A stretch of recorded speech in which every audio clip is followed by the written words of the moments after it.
Peyronie's disease, the penis curve, symptoms, signs, and assessments. For Peyronie's disease, the most common symptom is penile curvature.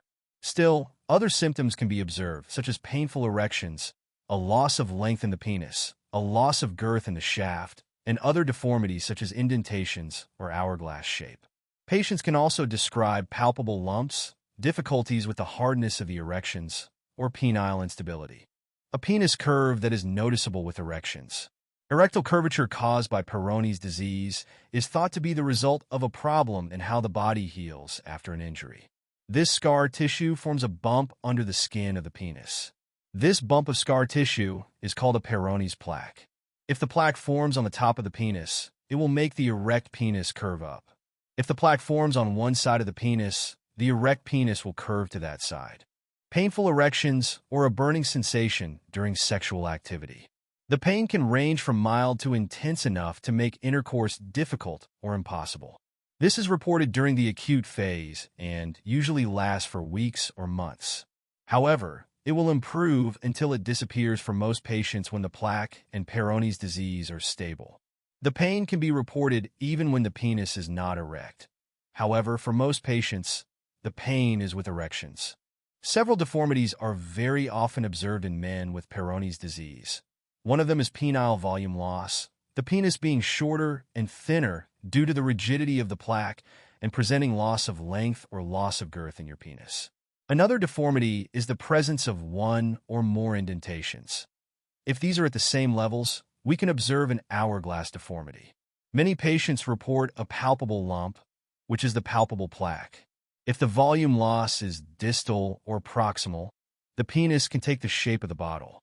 Sometimes the plaque can make the penis rotates abnormally on its longitudinal axis. This rotation can be clockwise or counterclockwise, and it is called penis torsion. Also, for patients with two or more curvatures, the location of the plaque at the base of the penis and the presence of other deformities such as indentation, hourglass deformities, torsion, or bottleneck deformities, the penis can be unstable, bending easily, which is associated with difficulties for sexual performance, including penetration.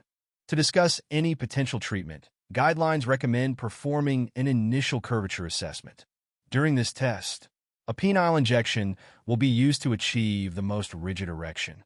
Different measurements are performed, including the number of curvatures, location, base, midshaft, distal, orientation, dorsal, ventral, or lateral, and degrees of curvature. We also measured the distance of the point of the maximum curve and the coronal sulcus, the penile size and girth at different points, at the base at the point of the maximum curve, and distally. Finally, the penile stability is assessed, as well as the presence of other deformities. During this test, a penile Doppler ultrasound is also performed to evaluate the hemodynamic parameters and the presence of plaque calcifications.